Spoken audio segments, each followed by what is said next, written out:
Hi everybody, welcome to Diana's Place. Today we're going to be making these amazing dinner rolls. They are easy, they're delicious, they're one of my favorite recipes. If you've never made bread, I'm going to make it really simple for you to learn how. So I hope you enjoy the program and I hope you'll make them.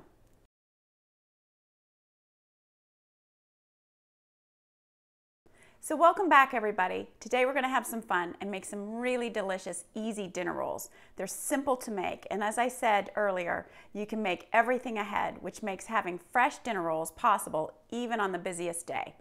I love making bread. It makes me feel so on top of it. So I know you will love to learn how to make these, and it's really easy.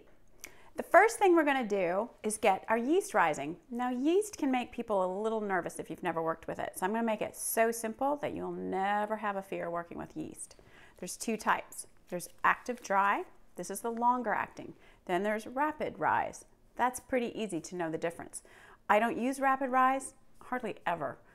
I think there's maybe one recipe I've used it for. So I just wanted to show you the difference so that you don't make the mistake. It's an important thing to remember. So I've got 1 cup of water. It's warm, it's very warm, but not burning hot. It's very important that you don't get it so hot that you can't put your finger in. It should just be like, perfect. And that's what it is. Now, in order to get this yeast proofing, which is reacting and making sure it's working, we're going to put in 1 teaspoon of sugar quickly so that it dissolves into that water. I'm going to give it a little stir. Now I'm going to sprinkle the yeast on top.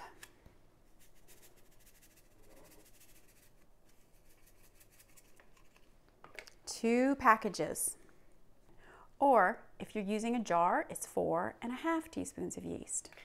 So as you can see, this is just laying on top, and you see the dry.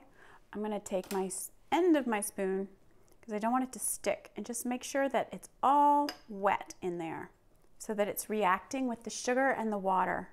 And that's just going to sit and bubble up. Now we're going to put together the base of the dough.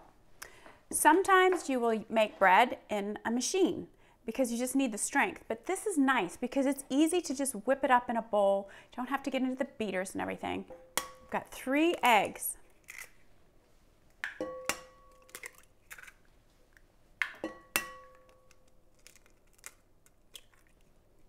We're going to beat these, and as you know, you just want to turn your bowl and get that air into it. Break those up.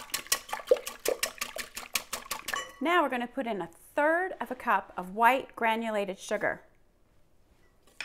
Now I'm going to put in 1/2 teaspoon of salt. I also have 1/2 cup of salted melted butter, and I use the European butter because it has the best flavor, and if you've watched my other episodes, you know that that's the kind I love, and the brand I use is Plugra. So now we're just going to whip that together until it's nice and combined and smooth. So now I'm going to talk to you about the flour. It's really, really critical you get the right flour. There's a lot of flour, and if you're not used to buying flour, I want to make sure you know exactly what you're doing. This is King Arthur's brand. I also love Gold Medal brand. This is bread flour. This has a higher protein in it. It's going to make sure that your dough is very stretchy. If you use all-purpose flour, it's not going to have that beautiful texture, that fluffy, airy, pull-apart texture that you want from your rolls or any bread. So when you're using yeast, make sure you get the label saying bread flour. You don't want self-rising flour. It's disastrous. You don't want all-purpose flour. It's not going to be disastrous, but it's not going to be worth the effort. So make sure, bread flour. So I have 4½ cups of bread flour already measured out. We're going to use probably 4¼ cups. As you're combining the flour, it's kind of a feel thing, and I'll show you how to work that at the end. As you can see now, the yeast is all fluffy. It's perfect. I'm going to give that a little stir and put it into our other liquids. It already smells like bread. Oh, it's so good. So that is the secret of using yeast. Simple. Never be afraid of yeast. Only thing to make sure with yeast is that you don't kill it. Obviously that's going to ruin it. And by killing, I mean having water that's too hot. It will keep it from blooming. So make sure you don't get over that temperature of your finger feeling just comfortable, okay? So now we're just gonna add the flour, 1 cup at a time. It will seem a little lumpy. Don't worry, it will all come together. I'm just gonna see how it's lumpy. No problems. Okay, I'm gonna put another cup, 2 cups. It's gonna start to come together as I get into that 3rd cup. Kind of work it around the bowl. Make sure you get the edges because you want all that dry flour incorporated. Good old-fashioned elbow grease here, just like your grandmother and your mom would do. Okay, 3rd cup is going in.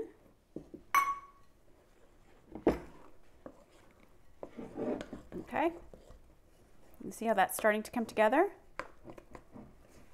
Okay, we're going for the 4th cup. See how quick this is? So easy.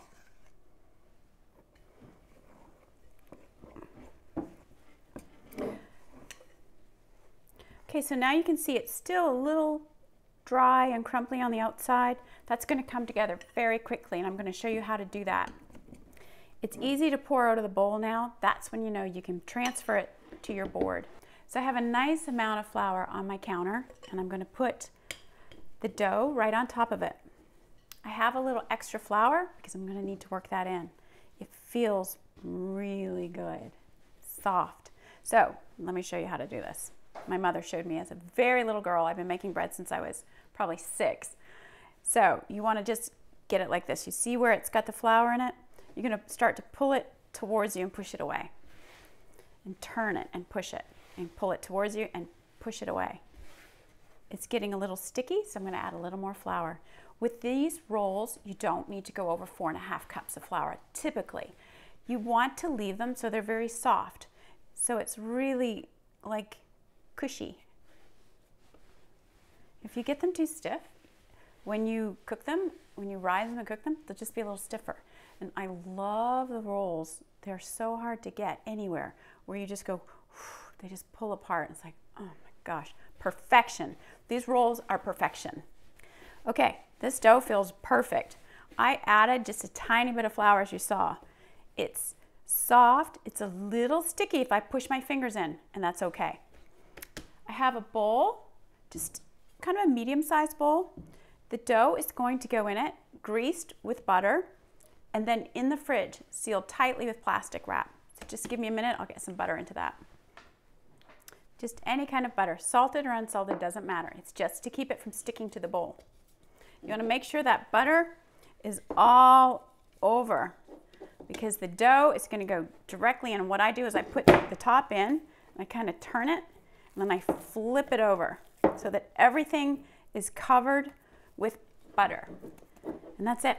We're going to cover it tightly with some cling wrap, put it in the fridge, and we can forget about it for up to 2 days. So if you can get this done ahead, and if you're planning and thinking I'm going to make some soup or have some pasta, in the afternoon you're going to get that dough ready into the pan and have it rising and coming out of the oven as you're serving dinner, and it's so worth it.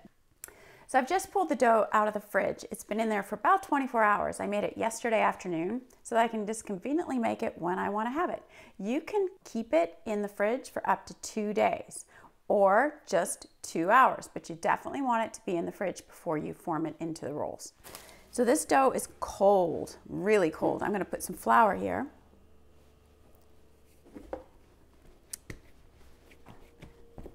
There we go, it's nice and firm. Just going to squeeze it. There'll be a little air in it, but it's cold and easy to work with. So as you can see, needs some strong hands to work that. I'm going to cut it in half just to make it a little easier. I'm going to make a long rope and then cut it into little rolls. This isn't measured. You just want to make sure you have 24 rolls to fit into the pan, which I've already greased with butter. It doesn't have to be salted or unsalted, doesn't really matter. Just a good layer of butter in there. I like to bake in a metal pan because it cooks more evenly and gives a nice brown golden color. I'm gonna make 2 rolls, approximately the same size. Okay, so now I'm gonna cut these in half again. I love this little spatula. It's like a little plastic edge, sharp edge. It's fantastic for cutting dough. I'm just gonna keep pushing these into about the same size and cutting them in half again, making them smaller and smaller.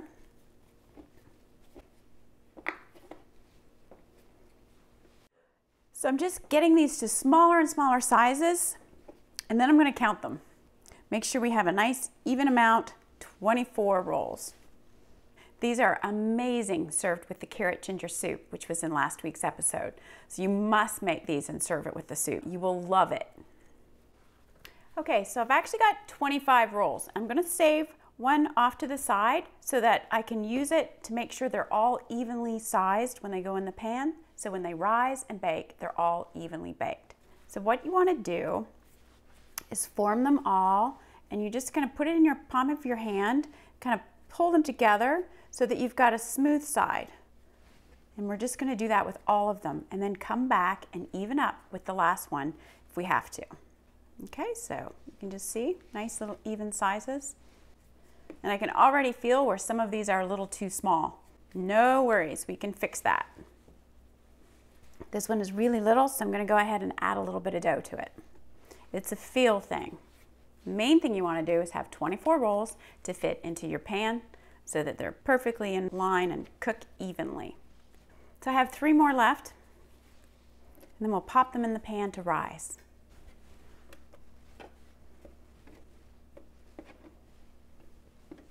So I want to show you how they look in the pan. There is space between. You'll be amazed because they double, and you want to, I like to push them down. You don't have to, but it just makes them cook and look beautiful when they come out. Professional. So I'm really giving them a good squeeze into the pan. So there you go, beautiful. They're going to rise until they're doubled. We're going to make sure the oven is hot so that it's ready to go in. One of the mistakes I've made, which is not good, is I wait to turn my oven on, and sometimes it takes an extra 10 minutes and things can over-rise. So I'd like to just really nail it. I will give you the exact time it takes for these to double. The dough is cold, so it's going to take longer than if it was at room temperature. We'll be back. So our rolls are all ready to go into the oven. I've had them covered with a towel to keep the air from getting at them. They have been rising for just about an hour and a half. So remember, you want them to be doubled in size, and this is what they look like. They're really nice little softness to them, perfectly risen. They're going in the oven at 375 for 17 minutes. So the rolls are all set to come out of the oven. I'm going to pull them out now. They look beautiful, perfectly golden. Now when you bake bread, you want to pull it out of the pan right away so that steam doesn't make them soggy. So we're going to flip them.